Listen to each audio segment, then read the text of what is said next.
నమస్తే మేడం, అహింస meditation channel వారు మీకు స్వాగతం చెబుతున్నారు. ముందుగా మీ పేరు, మీరు ఏ ఊరు నుంచి వచ్చారో మీ ఊరి పేరు, మీరు ఎన్ని సంవత్సరాల నుంచి ధ్యానం చేస్తున్నారు, మీ ధ్యాన జీవితం ప్రేక్షకులకు చెప్పండి మేడం. నా పేరు గంటా గంగా భవాని అండి. మాది కట్టాపాడు, తణుకు దగ్గర. తణుకు పిరమిడ్కి వస్తూ ఉంటామండి మేము. నేను ఫస్ట్ ధ్యానంలోకి రావటానికి నాకు కారణం అంటే కుమారి అన్న అమ్మాయి నాకు మెడిటేషన్ టీఎన్సీ ఛానల్ పెట్టి చూపించిందండి. ఓకే. ఆ ఛానల్ చూసి మేము శాకాహారిగా మారటం అంటే చాలా కష్టమేమో అమ్మ కుమారి అని చెప్పన్నాను. ఆంటీ గారు మీరు బాగానే మారిపోతారు, నేను ఎప్పుడు కూడా పూజలు గట్ట బాగా ఎక్కువగా చేసుకుంటూ ఉండేదాన్ని. పూజలన్నీ చేస్తూ ఉంటారు కదా మీరు ఆంటీ, మీరు మారతారు, మారగలుగుతారు. నాకు షుగరు బీపీ రెండు ఉన్నాయండి, మెల్లనరాలు బాగా లాగుతూ ఉండేవి. మా వారికి కూడా చాలా సీరియస్ అయింది, ఇబ్బందులు పడుతూ ఉండి రోజు హాస్పిటల్కి గట్టా తిరుగుతూ ఉండేవాళ్ళం. అప్పుడు కుమారి వాళ్ళ అమ్మగారు అనేవారు, అమ్మ నువ్వు అత్తమాన హాస్పిటల్కి గట్టా వెళ్తూ ఉంటావు కదా, మెడిటేషన్ చేసుకుంటే బాగుంటుంది. నేను చేసుకుంటున్నాను, నాకు షుగర్ అది తగ్గింది, అలాగే మీరు కూడా చేసుకోండి అని చెప్తా ఉండేవారు. నేను అంగన్వాడీలో చేస్తానండి. మీరు ధ్యానం ముందు మాంసం బాగా తినేవాళ్ళే మేడం? బాగా ఎక్కువ తినేవాళ్ళం అండి. తర్వాత మానేశారు? ఇప్పుడు మానేసింది ఎట్లా ఉంది మేడం? చాలా బాగుందండి ఇప్పుడు. ఓకే. మా వారైతే కనుక ఆయన పుట్టుకు సేటు ఎక్కువ చేపలు పట్టుకుని తెచ్చుకుంటూ ఉండేవారు, నేను చేసి వండుతూ ఉండేదాన్ని. ఏ రోజు కూడా మాది ఎక్కువ నీసు తింటానే ఉండేవాళ్ళు అన్నమాట అండి. ఓకే. అలాంటిది నేను ఈ అమ్మాయి చెప్పగానే ఒక వారం రోజులకే మా పాపగారి ఇంటికి వెళ్ళాము. అక్కడ వాళ్ళ ఇల్లు అది కట్టుకుంటుంటే వాళ్ళందరికీ భోజనాలు పెట్టడం కోసం వాళ్ళు చేపల మాంసం అన్నీ వండి పెట్టాము. వండి పెట్టిన తర్వాత అయాల చేపల కూర వేసి పెట్టింది మా పాప. ఎందుకో నాకు అది తినటానికి పెలపరం వచ్చేసి మానేసానండి. Very good madam. మానేసి వద్దమ్మా నాకు నచ్చలేదు, బాగోలేదు, ఏంటో అలా ఉందనేసి తీసి పడేసి కొద్దిగా మజ్జిగ వేసుకుని తిన్నాను. ఇంకా ఆవేళ నుంచి నాకు అసలు ఆ నీసు కూరలు అంటేనే విరక్తి కలిగి ఇంకా తింటాం మానేసానండి. ఓకే. ఆ తర్వాత మేము శాకాహార లారీకి తణుకు గాంధీ జయంతికి తణుకు వెళ్ళాం. అందరం కలిసి వెళ్ళేవాళ్ళం. వెళ్తే అక్కడ పిరమిడ్లు పామెట్లు పంచి పెడతానికి నేను ఊరంతా మొత్తం అసలు కొంచెం లెక్క కూడా నడవలేకపోయేదాన్ని. నేను అంగన్వాడీకి వెళ్తానికి 2 సార్లు కూర్చుని 2 సార్లు వెళ్ళేదాన్ని. నేను అన్ని హాస్పిటల్కి తిరిగాను, ఆరోగ్యం గురించి చాలా ఇబ్బంది పడ్డాను, కొంచెం లెక్క కూడా నడవలేకపోయేదాన్ని. అలాంటిది నేను ఈ ధ్యానంలోకి వచ్చాక చాలా బాగుంది. ఆ తణుకు మొత్తం అంతా కూడా తిరిగేసామండి. ఎంతో హ్యాపీగా ఆనందంగా తిరిగి ఇంటికి వచ్చేటప్పటికి ఆవేళ మా వారికి 2 కూరలు వండి వెళ్ళానండి. ఆయన కూడా అన్నారు, నీకు ఇష్టం లేని మూలా నువ్వు ఇలా వండేవు, ఇష్టం ఉంటే బాగానే వండుకుందాను, నీకు ఇష్టం లేని మూలా నువ్వు ఇలా వండేవు, నీదోటి నాదోటి ఏంటి వద్దు పడేసి నేను తిన్నాను అనేసి పడేసి దాకా ఊరుకోలేదు. పడేయించి ఆ రోజు నుంచి ఆయన బాగా శాకాహారి మారిపోయారు. చాలా పత్రిజీ గారికి చాలా కృతజ్ఞతలు, ధన్యవాదాలు చెప్పుకుంటున్నాను. మరువు లేకుండా ఏ రోజు వండి పెడతా ఉండి చాలా చిరాగ్గా అనిపిస్తూ ఉండేదండి. నేను వండేటప్పుడు కూడా నాయన ఇది మానేయాలి, ఇది వండుతున్నాను అని ప్రతిరోజు ఆ ముక్కకి కూడా కృతజ్ఞతలు చెప్పుకుంటూ ఉండేదాన్ని. అలాంటి నరకం నుంచి బయటపడ్డాము. మా ఇంట్లో అసలు ఇలా నీసు అంటే వండుతలేదు. మా ఆయన గారు కూడా బాగా మారారు. మేము ఆరోగ్యంగా చాలా బాగుంటున్నాం. పొద్దుట 3 గంటలు ధ్యానం చేసుకుంటాం, సాయంత్రం 1 గంట చేసుకుంటాం.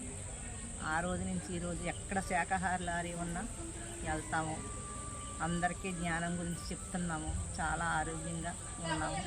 అందరినీ కూడా అలాగే ఆరోగ్యంగా మీరు కూడా ఉంటారో ఈ ధ్యానంలోకి రండి అని చెప్తానే ఉంటాను. నేను స్కూల్లో కూడా పిల్లలకి ఒక 10 నిమిషాలు చిన్నపిల్లలు వాళ్ళకి వంట చేసి పెడతాను. వండేటప్పుడు కూడా పత్రిజీ గారిని తలుసుకుని ప్రకృతి మాతను తలుసుకుని వండుతాను. ఈ బిడ్డలందరూ శాకాహారులు అవ్వాలని అనుకుంటూ వండి పెడతాను. వాళ్ళందరికీ ఎంతో ఇష్టంగా తింటారు. నేను పప్పుసారి కాసిన చాలా ఆనందంగా ఉందని పక్కవాడు కూడా పట్టుకెళ్ళి తింటారండి, అంత బాగుంటుందని. నేను ధ్యానంలోకి వచ్చాక చాలా ఆరోగ్యంగా బాగుంది. మీరు పౌర్ణమి ధ్యానం, అమావాస్య ధ్యానం చేస్తారా మేడం? ఎట్లా ఉంటుంది మేడం? చాలా బాగుంటుందండి. పౌర్ణమి అయితే కనుక ఇప్పుడంటే కొంచెం 2 పట్ల నుంచి తినేస్తున్నాను, కానీ అసలు మొత్తం ఉపవాసం ఉండి మరీ చేసేదాన్ని అండి. ఓకే. అసలు భోజనం చేయకుండా మొత్తానికి ఉపవాసం ఉండి చేసేదాన్ని. చాలా బాగుండేది. అమావాస్యకి వర్ణానికి కూడా ధ్యానం చేసుకుంటాం. నేను వచ్చేటప్పుడు కూడా అదిగో కుమారి వాళ్ళ ఇంటికి వెళ్ళి కంచేపు, మధ్యాహ్నం కూడా స్కూల్ నుంచి వచ్చేటప్పుడు వెళ్ళి కూర్చుని కంచేపు 1 గంట అరగంట ధ్యానం చేసుకుని ఇంటికి వస్తాను. ఎవరు ఏమన్నా కూడా ఎంతో హాయిగా ఉందండి. శతకోటి నమస్కారాలు, ధన్యవాదాలు. పిరమిడ్లో ధ్యానం చేస్తుంటే ఎట్లా అనిపిస్తుంది మేడం? చాలా ఆరోగ్యంగా ఉంటుందండి. ఎనర్జీ, ఫుల్ ఎనర్జీ వస్తుంది పిరమిడ్లో ధ్యానం చేసుకుంటే. ఓకే. అలాగే ఇంట్లో కూడా పిరమిడ్ తెచ్చుకున్నామండి. మేము పిరమిడ్ పెట్టుకున్నాము. అదే అండ్లూరు ఆయన తెచ్చిచ్చారండి మాకు. ఓకే. పిరమిడ్ పెట్టుకున్నా. పిరమిడ్లో కూర్చుని మా పక్క వాళ్ళు కూడా కేకేస్తూ ఉంటాను. మెడిటేషన్ పిఎన్సి ఛానల్ పెడతానండి. అది పెట్టుకుంటాం. అందులో ధ్యానం వస్తుంది కదా 6 గంటలకి. అది చూస్తా ధ్యానం చేసుకుంటాం. పొద్దుటైతే 4 గంటలకి పిఎన్సి పెడతాను. 2 గంటల సేపు 7 వరకు 6 వరకు వస్తుంది. ఇది అలా చేసుకుని మొత్తం కేవలం పిఎన్సి ఛానల్ మీదే అన్ని ప్రసారాలు. ఏది విన్నా అదే మాకు చాలా బాగుంటుంది. చాలా ఆరోగ్యంగా ఉన్నాను. మీరు పుస్తకాలను చదువుతారు మేడం? పుస్తకాలు చదువుతాను. ఏం పుస్తకాలు చదివారు మేడం? ఇది ధ్యాన జగత్తు తీసుకుంటున్నామండి. నలుగురు ఇద్దరం కలిసి కట్టుకుంటాము. మా కుమారి నేను చదువుతూ ఉంటాము. మళ్ళీ ఏంది బుద్ధుడు పుస్తకం ఒకటి చదువుతున్నానండి. చాలా బాగుంటుంది. రోజు ఒక పేజీ. స్కూల్ దగ్గర ఖాళీ ఉంటుంది కదా, పిల్లలకు భోజనాలు అవి పెట్టేసాక కంచేపు కూర్చుని ఒక అరగంట గంట చదువుతూ ఉంటానండి. అలా చదువుకుంటున్నాను. నా జీవితం చాలా హ్యాపీగా ఉంది. ఇక్కడ వశిష్ఠ గౌతమ్ దగ్గర ఎట్లా ఉంది మేడం మీకు? సూపర్ గా ఉంటుందండి. ఇది ఎప్పుడే 4వ సంవత్సరం వచ్చి ప్రతి 4 సంవత్సరం వస్తాం. ఈ 4 రోజులు ఫస్ట్ సారి అయితే 7 రోజులు ఉన్నాము. ఇక్కడైతే 2వ సారి అయితే కనుక 2 రోజులు ఉండి మళ్ళీ ఇంటికి వెళ్ళి వచ్చి నేను స్కూల్ చెప్పుకుంటా వెళ్తా వస్తా అలా మొత్తం ఉగాది దాకా ఉండిపోతున్నాను. ప్రతిసారి కూడా. ప్రతిసారి కలిసారా మేడం మీరు? శ్రీ గారిని 4 సార్లు కలిసామండి. తణుకు వచ్చారు. ఫస్ట్ తణుకులో చూసాం పిరమిడ్ కాడ. తర్వాత పేరవారంలో చూసాం. పేరవారం 2 సంవత్సరాలు చూసానండి. ఓకే. చాలా బాగుందండి. ఓకే. భవిష్యత్తులో మీరు బాగా శాకాహార ప్రచారము, ధ్యాన ప్రచారం బాగా చేస్తారా మేడం? చేస్తానండి. ఓకే. మా ఊరంతా ధ్యాన జగత్ అవ్వాలి. మీ బంధువులందరూ ధ్యానంలోనే మేడం? మా బంధువులంతా ఇంకా ఏమి కాలేదండి. శాకాహారులు అయ్యారా? శాకాహారులు ఒక ఇద్దరే వచ్చారండి. చెప్తున్నారా మరి మీరు?